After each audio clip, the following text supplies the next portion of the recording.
Indians, Native Americans, American Indians, and First Nation.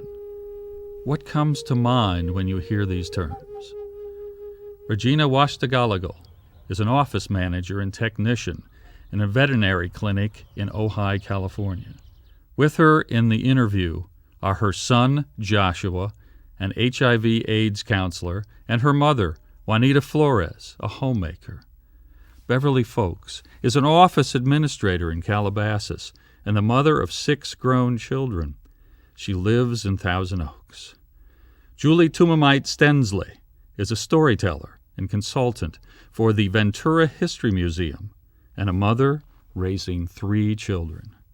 Ted Garcia is the father of 4 adult children. He's retired from the United States Postal Service. 3 of his children still work at the post office. One daughter is a teacher in Oxnard. Ted Jr., Dennis, and Denise joined their father in this video interview. The Garcias are a close-knit family, and they enjoy spending time together. Alan Salazar is a maintenance worker at Rancho El Chorro, an environmental outdoor school located near San Luis Obispo. All of these people have one thing in common. They are Chumash. Forefathers of the Chumash Indians settled in California at least 15,000 years ago. Historically, the Chumash, as a cultural group, maintained a significant population with numerous and separate villages. These villages stretched northwest from the Los Angeles County line to the region known today as San Luis Obispo, and from the Pacific Ocean eastward to Kern County. Today, there are hereditary Chumash living throughout Southern California. In this series of videos, you will meet some of the coastal Chumash. I'm Beverly Folks. I'm a Chumash elder. I'm Ventureño Chumash, and my ancestry is from the Tapo Canyon in the Simi Valley Mountains. Hello, welcome to my home in Miners Oaks in the Ojai Valley. I'm Julie Tumamite Stensley, and this is my daughter Paula. Phew. Hi, I'm Regina Washtagalagal. I'm a traditional Ventureño Barbareño Chumash from the coast of California. I'm Ted Garcia, and I'm a member of the Chumash tribe. Hello, my name is Ted Garcia, and I'm a member of the Chumash Tataviam. Hello, my name is Denise Garcia, and I'm a member of the Chumash tribe. Hello, my name is Dennis Garcia, and I'm a member of the Chumash tribe. Hi, we're here at Rancho El Chorro Outdoor Environmental School. Throughout American history, Indians have been stereotyped. This presentation examines some aspects of contemporary life of this indigenous group by talking with several descendants of early California coastal Chumash.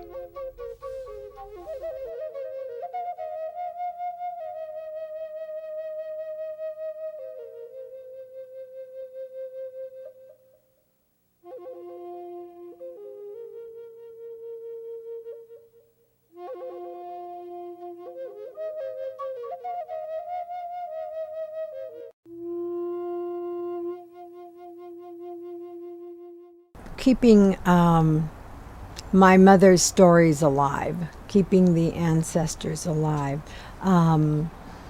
is what I'm most proud of. Out at the islands, there's so much erosion out there, you can look up at cliffs and you can see layers of bodies. And those eventually drop into the ocean, and that's the natural progression of things. Yeah. It's when things are rooted up or brought up during construction that it tends to be a problem. Right. I'm what they call a most likely descendant, which is state recognized, so that if remains are found, I'm one of the people that they will call. They have 24 hours to call me or one of the other MLDs and have us decide what we want to do. And the options are to rebury in another location, to have them build over the top of them, just adding more soil, or to have the business reroute around them. Well, many times that's not really an option, even though they say it is. It's not really. When you have a company that's putting millions and millions of dollars into something, you're going to butt heads trying to get them to reroute. This whole area is Chumash territory. all in here, all the way from San Luis Obispo. They filtered down the coast as far as Encino and inland as far as Valencia area, which is now Valencia area, Newhall. What the children are missing is this face, is this body, and this, to let them know that it isn't something that's happened in the past. It's still happening. We're still here. We can present ourselves with our own culture. I mean, how can it hurt just to ask a question?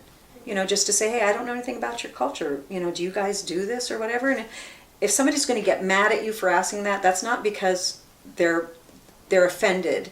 It's because they're rude and they're not being tolerant of somebody's curiosity. When I went into the higher grade, the middle school and the high school, well, in those days it was middle school and high school together, and there was a little prejudice. You know, there was a lot of one culture in that area, and I think sometimes they just didn't understand if you weren't what they were. I still to this day get things like, oh, you Indian giver. I'll hear someone say that and I'll go, hello, you know. That annoys me. I mean, I think that's a really inappropriate thing to say. Or somebody that'll say, oh, come on, let's go powwow and stuff when they're going to go have a talk and stuff, when they don't really understand the origin of powwow, you know. So it's little things like that, but you can't get pissed at them because it's just stuff that people don't know. You have to educate people, you know. Children learn Indians from television, first of all. And it's so hard to get rid of those stereotypes of Native Americans. Even today, when I talk about Native American culture and I ask people, did Chumash people live in teepees? How many of you believe that? And they all go, I do. I said, no, we didn't have teepees. And you know, people today, oh, well, you guys lived off buffalo. No, we didn't have buffalo here. There's such a stereotype in how people view Native American culture that we all sound alike, we all dressed alike, we all did the same woo woo woo woo, you know, all these different noises. Most people know that now, that they're not portrayed particularly well, especially in movies. When you see old movies that, oh my goodness. And what's funny about the old movies is the Indians are talking and they're swearing. They're saying the worst things in like their language. Yeah, in the John Wayne movies, you know, they were always the Comanches or whatever, but they were certain Navajo people that were always used, and they're speaking their own language, and they're saying really funny things. Foul funny things. Yeah, really funny things, and it's funny when you go listen to the playbacks and stuff, and you hear what they're saying, and you're kind of going, I wonder if that John Ford knew they were saying that. I think we still do not totally understand and appreciate Native American culture and Native American beliefs. I think we're getting there, like, for instance, interviews like this, and most of us who are out there passing the word on, but they haven't been accurate. I think a lot of the things that you read about, some are true, some are fact, some aren't. But we're changing it, and it is changing. And I think the newer books that are coming out are helpful in that respect. And we're just now starting to appreciate that Indian peoples were not just hunters and gatherers. They were philosophers. We were entrepreneurs. We traded extensively. So I still think we've come a long way, but we still have a long way to go. I've had kids ask me when I'm doing cultural diversity, I usually go in regalia, and you dance, and then you tell stories, and then you answer questions. And they'll ask if I live in a teepee, and I say, no, I live in a little house with electricity and running water, and I don't wear these every day. I wear regular clothes, and this is just what I wear to dance in, and dancing is ceremony. So children are learning that we did these things. We used to be that way. We had those things. And I'm trying to say, no, we still do. We're still living in some ways in those ways and doing those things. No, we don't live in the ops anymore. We have a car. We live in, but we can recreate a Chumash village and lifestyle if we wish to. For those people who live traditionally, it's called being on the Red Road. And there are houses all through the United States that are considered traditional homes, which means whether you know the people or not, everybody kind of knows where those houses are or who those families are. And when you're traveling, you know you can go there to get a meal or use the shower or sleep.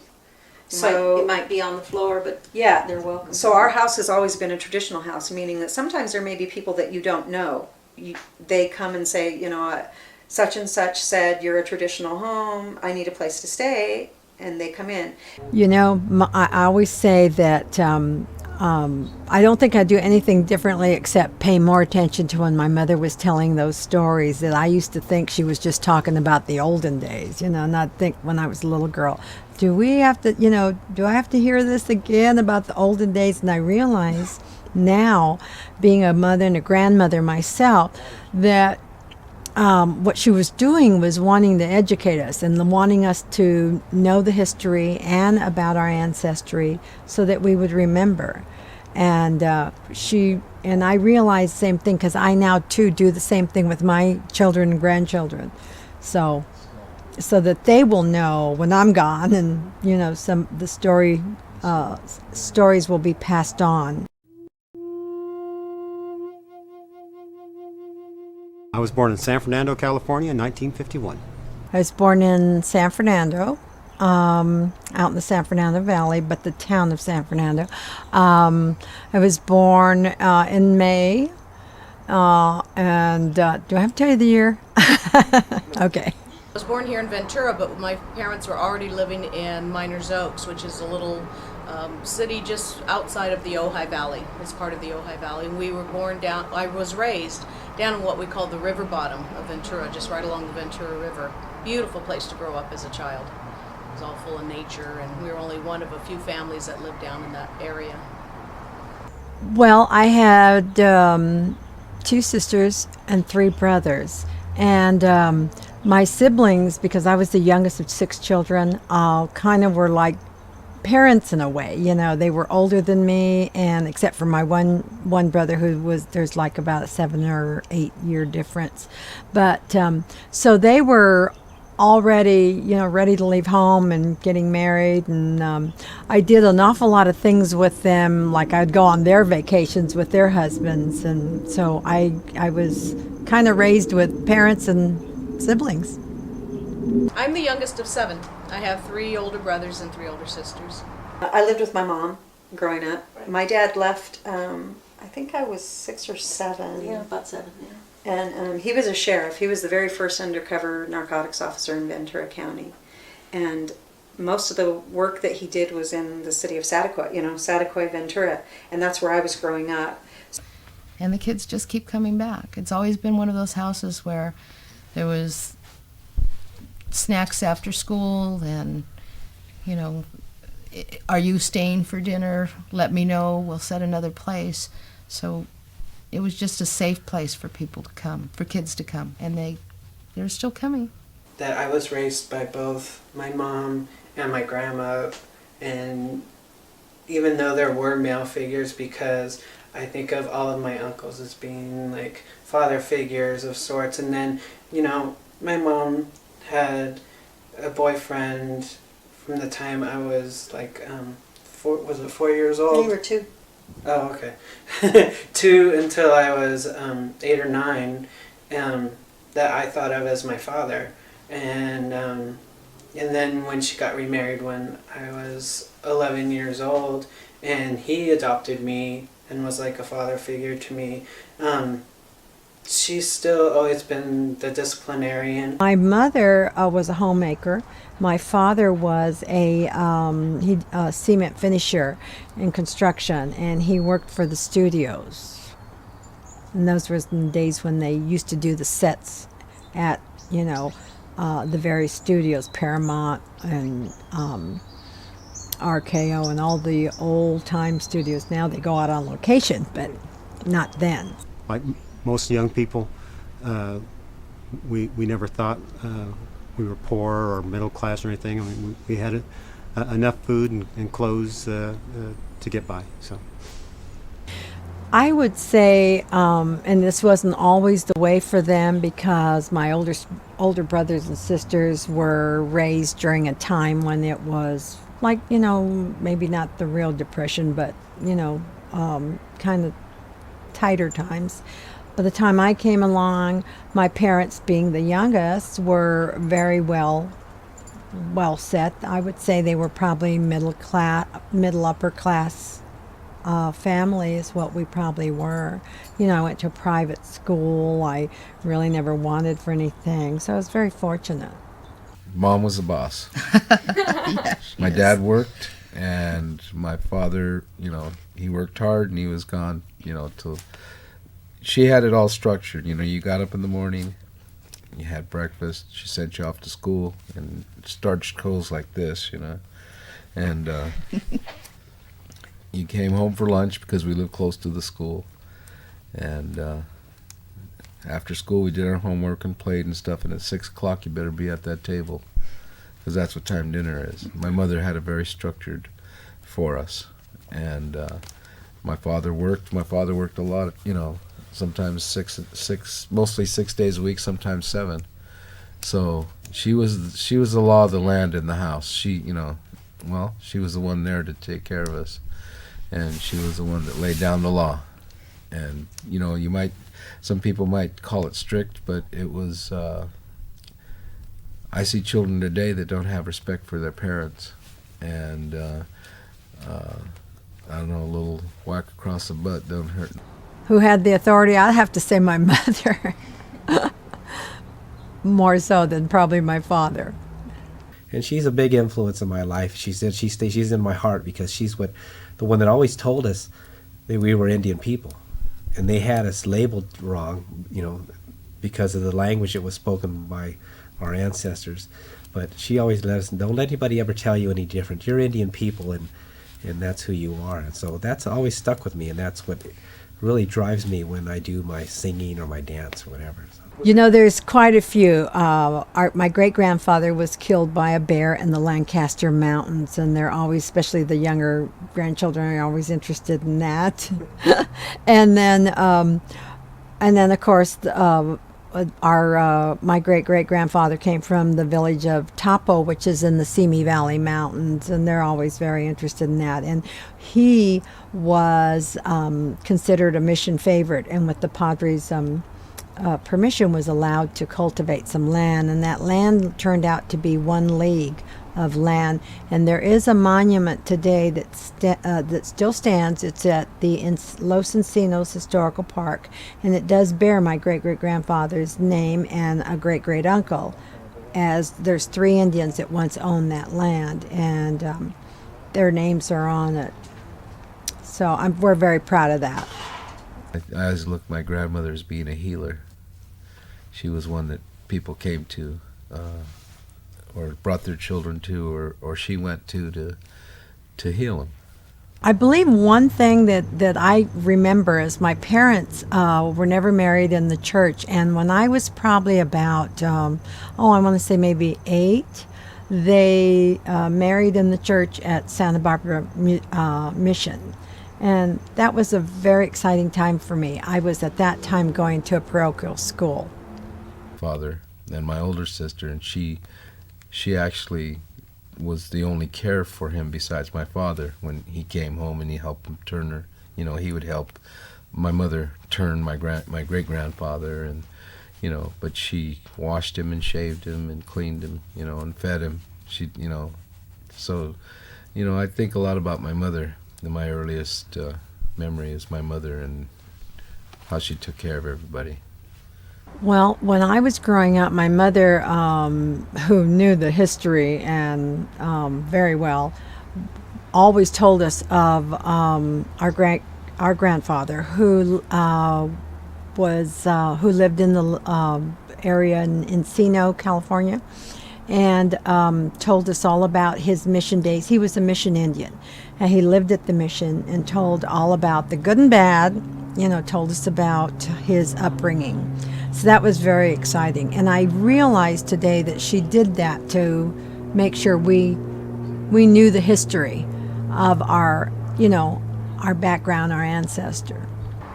My happiest was when I got a little kitten. We didn't really have a lot of pets. We had chickens, and we had an older dog that was my sister's. And my saddest memory was when my brother let it go, and it was crying out in the fields, and I couldn't find it. It was late at night, so I was really sad. And my uncle Hoven had given me the kitten. Part of some of my happiest memories were sitting in these fields out there, just playing with ladybugs and collecting ladybugs and daydreaming. And when we got together, having older sisters, Saturday mornings we danced to American Bandstand. So that was always a fun memory. Probably Christmas. But my mother was big on holidays. She was one of these type of mothers that made Valentine's Day a big deal. And so she was always the type that, 4th of July, Easter, whatever it was. But holiday time, Thanksgiving, because it was so more family. And I grew up in a large family. The thing that struck me the most is my mother told me about my great-grandfather when he was in L.A. somewhere, and some man looked at me. He says, well, what are you? And my great-grandfather looked at me and says, I'm a human being. Yeah. So I look at it that's my view on us all. Because we share the same grandfather, we walk on the same grandmother. We may have different religions, we may be different colors, we may have different politics, but we're all human beings. And that's the thing.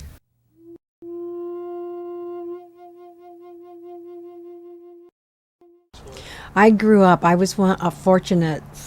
I know that there's a lot of Native American people out there today that didn't even know about their Native American heritage until later in life. But I grew up knowing about my Native American heritage. I grew up in, like I said, the town of San Fernando, and we were considered the Indian family that lived there. So, and of course, it was in the time when it was small and just a few families. Well, when I was 2, we left San Fernando and moved to Hanford, which is a rural country area, and we had a couple acres. My dad wanted all his kids to have horses and experience that country life. When he was a young boy, San Fernando was a rural area, and it was quickly developing even in the 50s and into a more suburban area. So we moved up to Hanford. So I grew up out in the country, had dogs and chickens and horses and things. Once again, we kind of had that overall Native American belief. When we left San Fernando, my dad got a small pup, and I literally grew up with that dog, Tiny, and I didn't treat him like other kids treated their other dog. I never tried to teach Tiny how to retrieve. Tiny would go rabbit hunting with me. Tiny was more my confidant. I treated him like he had a spirit, and I'd get mad at Tiny, then I'd feel bad because I got mad at Tiny. We didn't know prejudice. We didn't know anything. We used to have dances, and we danced with the black girls and stuff like that. Our sister's best friend was Japanese American. Yeah. But we didn't know there was a different. I was 16 years old before I was subjected to racial prejudice, and I didn't know they were talking about me. I was shocked. Like, what? And it hurt, and it made me realize that what other cultures had been subjected to, because we were never taught that. We were never taught that, they're this or they're that. We were taught that they were our friends, they were people, they were neighbors, they were just people in the town. My eldest brother was in World War II, and he served closely with the Navajo code talkers. And they kind of took him under his wing because he too was Native American, so they kind of had that bond, when they met. We've always known who we are. My grandmother never let us forget it. And it was always, I remember going to a friend's house or people's house where they were Mexican people, and they would speak to me in Spanish, and I'd go, I don't speak Spanish. And they said, what kind of Mexican are you? And I said, well, I'm not Mexican, I'm Indian. And it was usually the grandmothers, because a lot of Latin families have the grandmother live with. Mm-hmm. And this one lady one time was speaking to me in Spanish, and I said, no, I don't speak Spanish. And she says, well, what kind of Mexican are you? And I said, well, I'm Indian. She says, well, next time someone speaks to you in Spanish, just say that you don't speak Spanish. and she says "soy indio," meaning I'm Indian, and they'll understand. So, because we could be Latin people, we could be Mexican, and we do have Mexican blood, but we also have French and English blood. Yeah. I learned about death at an early age because we had a colt die when it was about 3 or 4 days old that got sick at birth, and I literally held the colt's head in my lap as it took its last gas. And when you live in the country, you learn about life and birth and death, and those were the lessons my dad wanted us to learn, and I think it's a good life living out in the country. So we just did the normal things. I mean, the beach was our home, and baseball, beach, and hanging out with friends was our lifestyle back then. I started learning about my native Chumash background. I learned that we didn't have clans. We grew up, because of my mother's influence being Spanish Indian, Mexican Indian, we grew up in a Spanish household, eating a lot of Mexican Spanish food. Spanish was spoken in the house, and so it wasn't until, we always knew we were Native American though, we always knew that part of us, and my father's side was Chumash, partly because of our name, our surname, Tumamayat. The name comes from my great-grandfather, Juan de Jesus Tumamayat, who was born here in Ventura in 1811, and later as an adult became a captain or major domo around here with the Spanish government. He was given the name Tumamayat as a result of his parents dying as a young boy. He was about 6, 7, or 8 when one died, and then a year and a half later the next parent died. So he was raised by his grandparents. And so the people called him Tumamayat, and as an adult he wanted to keep that name as a surname. We're the only family who have maintained that surname, a Chumash name. It was said to have meant an orphan, one who carries things on their back. And I think it was the church found the name Marquez. They would just pick a name. It's like when they were baptized. They'd become walking down the church aisle, and they'd be given a Spanish name, Juana Maria, Juana Escusa, all these different names, a first name in the Spanish language, and then their Indian names were dropped. Well, he thought to himself, no, I think I'm going to keep Tumamayat, because he'd already been baptized Juan de Jesus. He didn't have an Indian name when he was born, so he kept that. So we always have known with that name that we were Chumash. My siblings, my brothers and sisters, were all a little bit age spread apart, so we were allowed to. I was the baby of the family for a while. Then my little brother came along, and he was baby of the family. My brother's 4 years older than me, so for 4 years he was the baby of the family. My sister's 8 years older than me, so for 4 years she was the baby of the family, and she got attention. And my dad always felt that it was important that the baby of the family get a lot of attention, so he tried to give each one of his children to make them feel that special, and all of us had a very close relationship with our parents, and I think that's why. But then when you have older brothers and sisters, I don't care what your culture is, it's the older brothers and sisters' job to torment the younger brothers and sisters. So yes, at a young age I was told that I was adopted. They found me out in the mountains, and I was raised by wolves. Yes, Poe. We was Poe. We didn't have a lot, but we had each other, and what we had, we appreciated. Well, we didn't know we were poor. We didn't. It's like you like my brother's talking about. He was disappointed with Christmas because, we didn't get. These kids got new bikes every year. We're going, yeah, we got a bike about 5 years ago. And maybe. But you always got shoes and socks and underwear and stuff like that. That's stuff that you needed. You had to. And it's like, but I don't know. I think it made us better people. We weren't. Well, they did. We had a roof over our head and we had food on the table. Okay, right. And we had each other. So it's like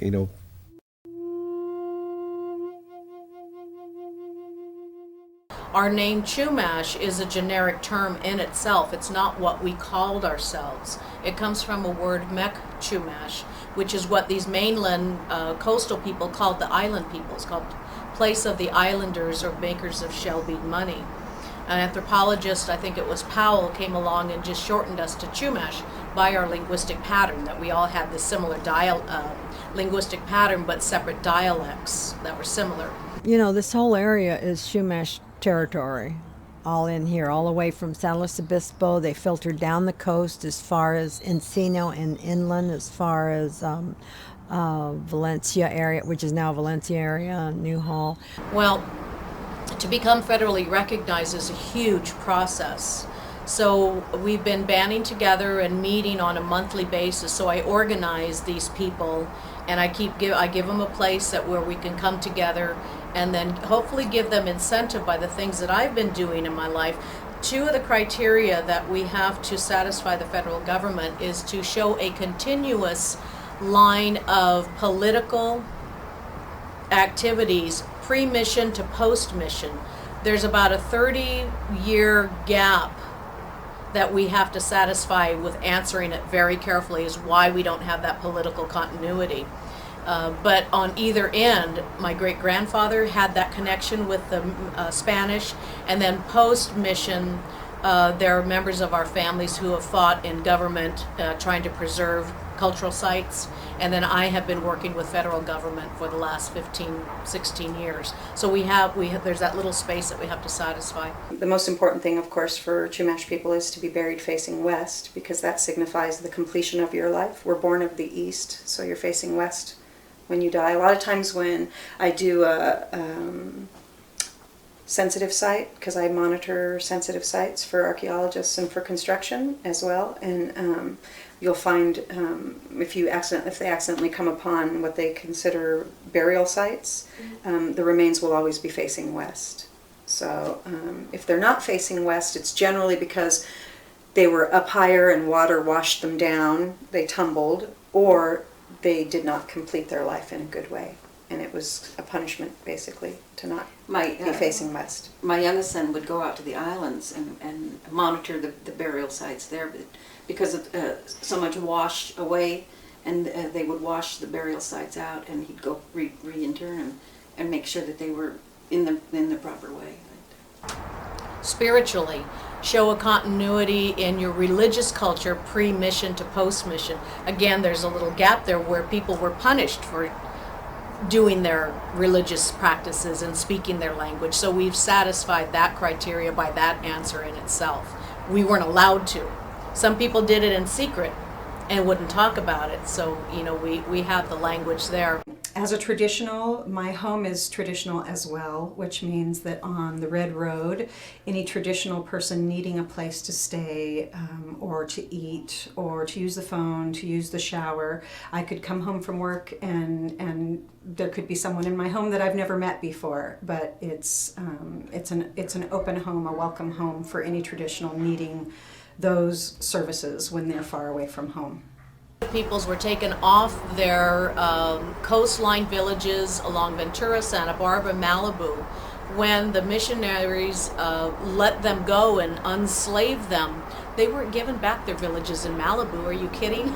They weren't even given their land back here in the interior of Ventura because there was oil in the ground. So Native peoples were given the shaft and not given back their lands. Like in San Ynez, the reason they have federal recognition is that San Ynez the mission had about 300 acres they needed to give away, or they wanted to give away. So they happened to give it to those 5 families living there at San Ynez at the time. And here, none of us were given any. We were given little houses along Ventura Avenue with a little bit of land around it. And at that time, I think my grandfather's taxes were 67 cents. So, no, I felt very connected. And I think part of that was probably because my mother always made sure that we knew about our Native American heritage. She talked about it a lot. She told about stories and incidents and things that happened. But, people didn't own land. The idea of owning land was not something that even Chumash people pre-mission, you survived off the land, you worked with the land, you preserved, and you didn't cultivate the land because we weren't farmers. My grandpa was shanghaied into the British Navy when he was 16, He was a Chumash, and he had run away from home because of the poor treatment.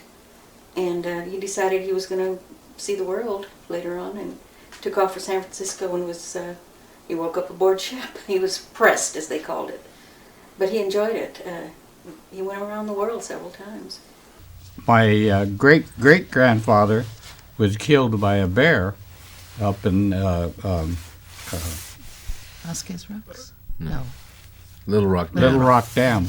They were chopping wood up there, and evidently this here bear was a female, and she had a cub around her some way.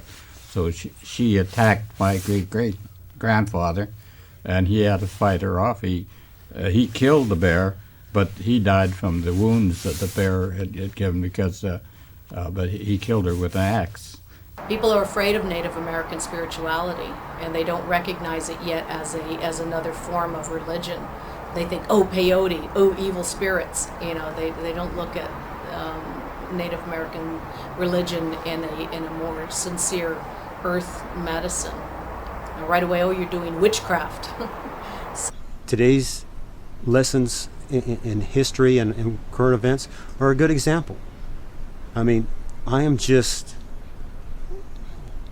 disgusted and upset like anyone else when I hear of these beheadings in Iraq and of the cruelty of war that is going on today.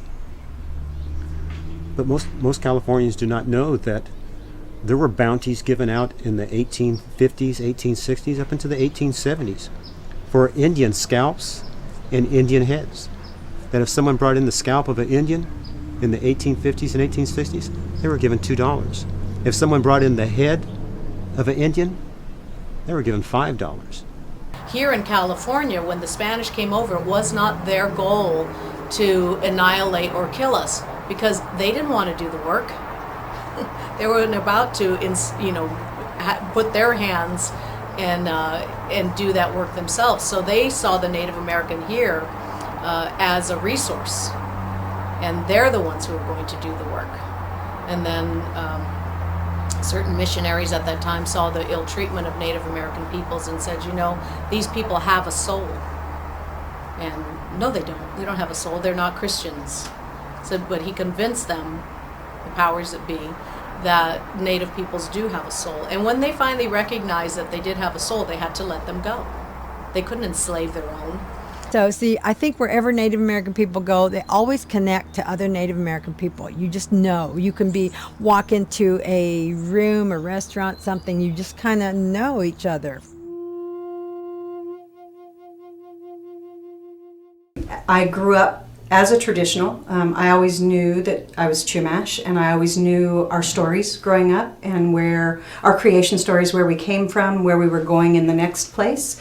I also explored modern Christianity growing up. My mother left it very open for us to go explore different things. So I explored Baptists, Pentecostal, Christian, and Catholicism, and ultimately found that the way I was being raised was the appropriate way for me and for my son. I have a 28-year-old son, and he follows the same path.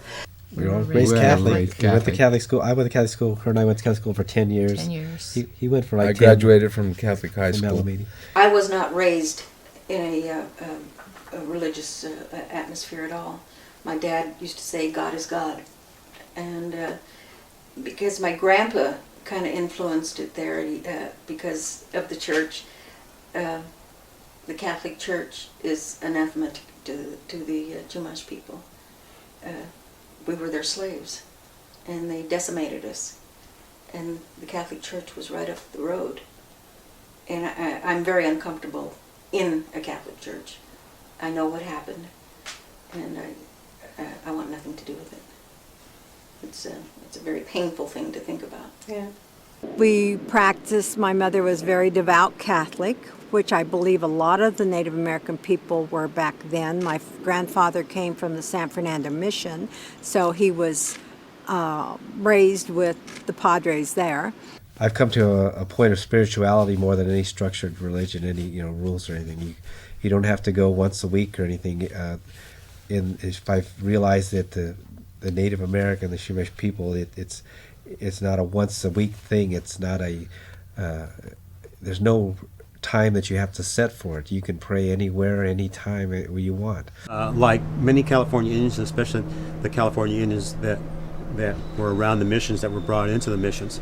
I was raised as a Catholic. My grandmother was a good Catholic and never missed Mass, would go to Mass 2-3 times a week. My father, went to catechism, was an altar boy, and if you knew my father, that was quite an accomplishment, because he was also a Marine and a warrior and a soldier. So, to me, formed religion creates problems. Manufactured religion creates problems. Instead of just living the way the earth works, the way things work, and just going with that, when you're guided by something that teaches, to me, many of those religions teach hate. That if you're a certain way, you're not going to this heaven place that they talk about. And if you don't do the way they say to do, you're going to this hell place that they talk about. And to me, I figure there's pretty much heaven and hell right here on earth, depending on how you choose to live your life. And you're going to pay for it in the next level, or you're going to be in a better place at the next level where you're learning even more, where some of those answers are going to come to you a little clearer. My other family members are very devout to the church. Through my mother's orientation and all her upbringing, she traveled around with her parents like gypsies. They were the migrant people who came into California from Guanajuato, Mexico, back in the early 1900s. And families migrating from Mexico all the way to San Jose. We have relatives all up and down this coast. And she had only a 5th grade education, but she could read the Bible, both in English and in Spanish. So that was her formal education. My father is still a very devout Catholic, and I have nothing against his beliefs at all, because everybody has to believe in something. Like, I believe it was Muhammad said, there are many paths to the top of the mountain. So if you have a spiritual, it's all about the golden rule. You treat people as you would you want to be treated. It's about having a belief system is what it is. It's about having that belief system, that foundation that you have faith in something. I think it helped me become who I am because in the days that I went to parochial school, and I think you can ask a lot of people this in my generation, we had nuns for teachers, not like today. And I think they probably were a little stricter, and it kind of made you a little bit more maybe conscientious, and I think we were a little bit more intimidated than today. I think children today are a little bit more, they question, where in our day we didn't. If this is what they said, this is what it was. And so I think I don't know, I'm not saying it made us a better person. I just think maybe we just were a little bit more intimidated. And by the time I was born, they had separated, my parents had separated, and my father went to church for us. He never made us go to church. We would go at Easter, and we would go at Christmas Eve, but he never really made his youngest children go to church. So I never really, and I don't feel, I'm so much more broad-minded and open-minded to really feel that, Jesus was a savior and a saint and a prophet, and he was human. I don't believe we came from Adam and Eve. We have all these traditional native stories that have us coming from the earth, and all tribal peoples have this belief that we are not, born out of this immaculate conception, but born from the earth, or in an upper world where we descend down into this middle earth. I think those are much more beautiful way of looking at life. Even in our Chumash heritage, they're very spiritual people too, and so I think it kind of blends together. I mean, we do ceremonies, and it's not, of course, like at a church, but it's pretty close. I mean, we burn our sage, we say our prayer, and we have our meditation time. So I think they kind of go hand in hand. I was not born given a traditional name, so I went through certain ceremonies. I went through cleansing ceremonies and then a name ceremony to earn that name. Basically, you go through a dream sleep, and then the spiritual advisor interprets the dream, and you're given a name based on that. And Huastikoliko means a small wild rose, very firmly rooted in one spot, but branching in many different directions. And that's pretty much me. I'm here, I'm always going to be here. I can't imagine living anywhere else. This is where I'm from, and this is where I love everything about this community and about the culture of my people in this community. And I was raised as a Catholic, but as I got older, I started to get more involved with Native religion and Native beliefs. And as an adult, it was something that I always struggled with. And mostly what it was I just never felt comfortable in the church environment, in a building praying, and people dressed in suits and everything. And as I got older and started exploring, my Native beliefs and traditional Native American stories, I learned something that was probably an ancestral, something that when you're part of a culture and you do things and learn things over and over, there's certain things that are embedded, ingrained in you. You don't even realize it. And when I got older, I realized that, I'm a person of the earth. The Chumash people believe we came from the earth. One creation story says we came from the seeds of a plant. Another creation story says that the animals, that we have hands like the lizard. So we connect it with the earth. We're connected with the animals, and I connect it with that. So as an adult, I incorporate Native beliefs with what I consider American beliefs. So if a car pulls out in front of me and I almost get in an accident, I go, God, please help me. Yes, that's my Catholic religion. When I say my Thanksgiving prayer, I give thanks to Mother Earth and the Great Spirit. Growing up, of course, I was raised traditionally, but she allowed me to basically search for whatever religion I would be interested in. And like, we were raised around Mormon people, so I hung around them, not realizing that I would never want to be a Mormon. And I started reading books about all different forms of religion, Buddhism, Judaism. And, just everything that I could get my hands on. And I like to think that I take the best parts of any religion and try to put that as part of my life. So my grandfather was born at the mission, raised in the system, and I can tell you some stories that weren't really, were harsh. And even when I did some of my research and some of the stuff I found out, but you know what? We can't change what happened. All we can, or undo it. So all we can do is make sure it doesn't ever happen.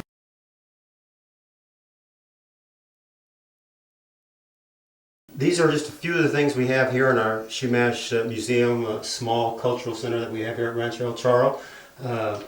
We have recreations, things that people have made that Chumash used for thousands of years, like these arrows, which are actually two pieces, so that if this part broke, you didn't have to make a whole new arrow out of it. Drills that are made out of stone, and these are used for drilling into wood or bone or anything that you needed to drill a hole with. Stone tools like knives made of obsidian blades, then tied to the wood handle there with sinew. The deer skin is not just for decoration or as a trophy the way American people, when they kill a deer, the Chumash hunters would use the deer skin with the antlers in the head and drape it over them, so they would look like a deer and could actually get closer to the deer that they were hunting. But even the antlers, we would use the antlers as tools. You can use the tip of the antler to flake off the edge and make your stone blades get that sharp serrated edge on them. You can use the handle when you're working around a fire. So if you want to get a rock and put it in the fire and then remove it from the fire to heat the rocks to use to heat food or in a sweat lodge and things like that. This piece of sandpaper, this is actually a skin of a shark. It looks like a piece of sandpaper, and that's what it was used for. The skin of a shark has that same feel and same effect as the modern sandpaper that we use today. It's very rough. You can use it to sand stone, bone, wood. We used it a lot on making our stone bowls, when we made our plank canoes to sand the boards down. So shark skin was an excellent form of sandpaper. Even the abalone shells, which now we use as decorations, and the colors are very pretty, but we use them for practical purposes. When you're in a canoe, the plank canoes all tend to leak, so we would take abalone shells along with us to bail the water out. You can also fill up the holes with asphaltum or pine pitch, and then you have a bowl that you can use to eat out of or to serve water and things like that. This net here, the Chumash would take their cordage and make nets either to catch fish with or to use as a basket to carry whatever the catch of the day was. So if you caught fish or small game, you can put them in your net here and then just tie it around your waist. So these are just a few of the things here in our Chumash museum that we let the kids touch and feel and learn about how. Well, part of the things that I do in my educational aspect of learning and working with the Chumash culture is working with the physical world. And one of the things that we teach people are the misconceptions and stereotypes of Chumash culture in terms of, all Indian people beat drums. Well, this item here, elderberry, is called an ascatata. It's a clapper stick. This is going to make a nice sound because it's real heavy and solid. And this was our main percussion instrument. It was used in many ceremonies. And I go out and I gather this out in the different areas. What I have to do, there's many different stages of creating an ascataka. The first is going out into areas where the elderberry is growing in places. I have a couple places that are on private property where I gather my elderberry. And then I have to let it sit, so I have some out in my yard sitting and curing for a while. You got to peel the bark. There's several different layers of bark on the clapper sticks that you have to get off. So the top layer is the first one. And prior to having all these modern tools and conveniences, your fingernails, first of all, is a good tool and a reason not to bite your nails, that you can peel this bark off. Other than that, I can use a shell, a little clam shell that is used to scrape off and peel back the first layer of bark. And so that's another way of getting it off.